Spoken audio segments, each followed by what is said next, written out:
जय भोजपुरी सब भोजपुरिया श्रोतागण लोग हमनी के तिवारी ब्रदर्स यानी हम जीजी तिवारी और हम अनिकेत तिवारी रउआ लोग के स्वागत करत हनी जा बीएफसी रिएक्शन एंड ब्लॉग के माध्यम से आशा करते हैं जा कि आप लोग सब कोई बढ़िया होखम जाता लेके हाजिर बनी जा क्या हो चुकल बा भोजपुरी इंडस्ट्री में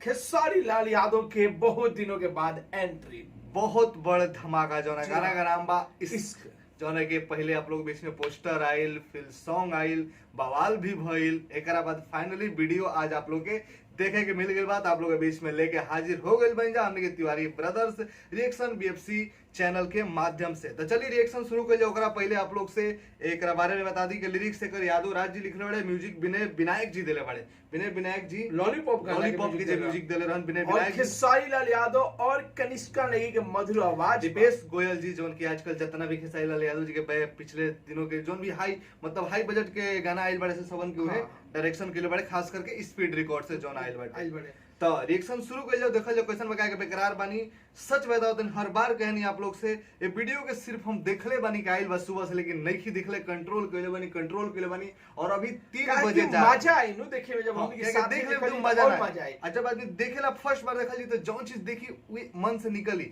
सच कहते नहीं आप लोग देखिए एक होते होला ना लेकिन आप लोग बता दी 3 बजे जा रहल बा आज आप और काफी न्यूज़ में चर्चा हो रहल बा वीडियो के बड़ा जबरदस्त वीडियो बना रिकॉर्ड भी बना देला बस 5 घंटा में रियल टाइम में 5 घंटा में 1 मिलियन व्यू गई। 1 घंटा में हम शायद देख ले रहे कि 4 लाख से ऊपर 4 लाख से ऊपर मतलब बड़ा रिकॉर्ड बना देला गाना तो धमाल और खेसारी लाल यादव जी के कहे का भोजपुरी का अनबन। चलिए रिएक्शन शुरू करिए। ओकरा पहले कुछ छोटा सा रिएक्शन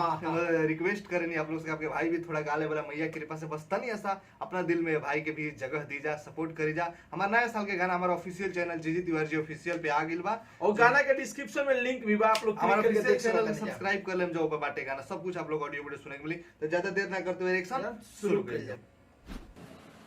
ओहो का बॉडी का नंबर नोट कर लो सारी लाल यादव जी लागे लेग पीस गजब के ना हो ये काम मत करियो नंबर नोट मत करियो बैकग्राउंड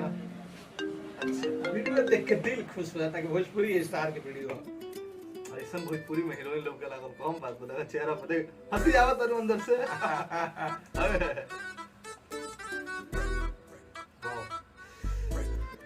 जबरदस्त सैल्यूट है सर। करना ना तू करना मुझको कॉल बना गया तेरे लिए मेरा दिल वाह क्या लुक है भाई यही फोटो वायरल हुआ करना मुझको कॉल अरे हिंदी बोलते तेरे लिए मेरा दिल को माहौल तू करके दगा मुझे देख के सजा सोची कि बिखर जाऊंगा सुन बेवफा हो कितना खपा हर जगह नजर आऊंगा आजकल क्या बात है खाली मैं इश्क हूँ बुखार नहीं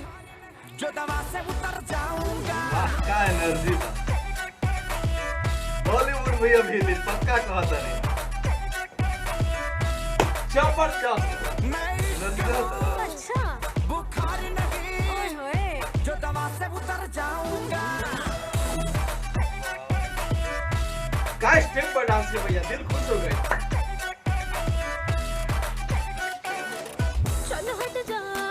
मार्केट में खेसारी लाल यादव की ड्रेस हिट हुई या भोजपुरी ही ना बॉलीवुड भी हिली इतना हम बता देते यार खेसारी लाल यादव जी के एनर्जी देख के दिल खुश हो गए भोजपुरी वीडियो देख के आई देखा लू पर फिर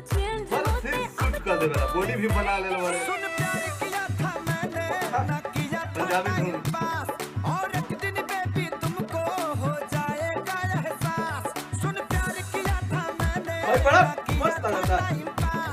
और एक दिन बेबी तुमको हो जाएगा एहसास तूने मारी मेरी मत खुल गई किस्मत ऐसे ही गाना ये ड्रेस खरीदा तारा पर सूट करी पातर वाला लो मत खा मैं यूं ही कहर गाऊंगा दो रंग के बस सुनो लग रहा है अरे पसीना आ गई तेरा आशिक हूँ अरे वाह बुखार नहीं ये सही है जो दवा से उतर जाऊंगा भाई कर लो परफॉर्मेंस देख के हैरान बड़े खेसारी लाल लगते नहीं अब तो पार्टी उटी में ही डांस करी भैया हिट हो जाएगी। बुखार नहीं जो दवा से उतर जाऊंगा एनर्जी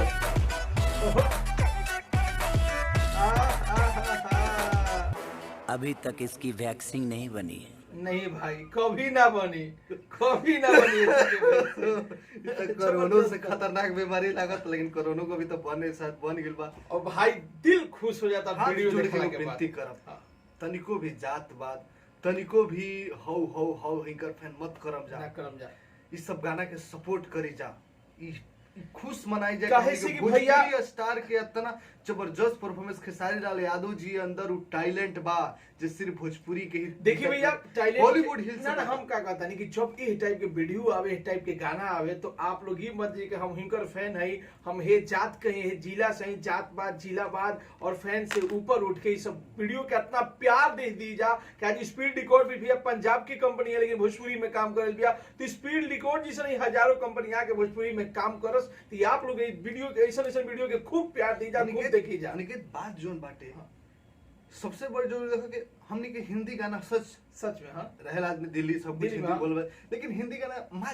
देखत आदमी सीखेला देखती, लेकिन वो ना होला मन जब खुश होके मन करला देखे तो भोजपुरी ही गाना सुने के मन करला, और भोजपुरी स्टार लौकता रे और हिंदी गाना पंजाबी धुन सब बाजा सब सुनता देखत आदमी। कभी ऐसे वीडियो में खास तौर पर पंजाब में पंजाबी सॉन्ग में देखते हैं जरूर ये आप लोग बताए जा,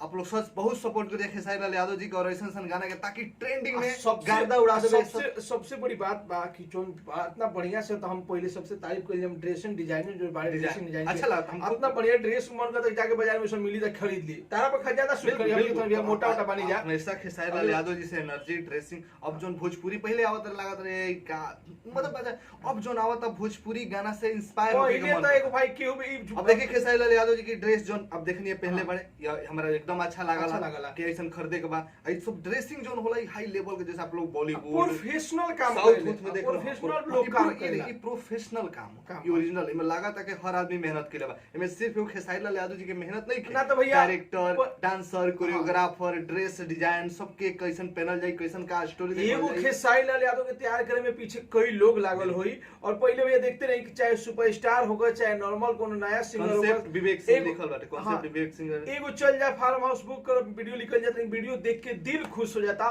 तो आप लोग ऐसा वीडियो के खूब प्यार दीजिए। लेकिन एगो सवाल बा आप लोग जरूर जवाब देम जा, आखिर का बात बा खेसारी लाल जी के ने हाँ। केकर दिल टूट गेला बड़ा एकदम सैड सैड एकदम लड़की है ऑक्सीजन नहीं मार एकदम मतलब और हिंदी है सॉन्ग मतलब गुस्सा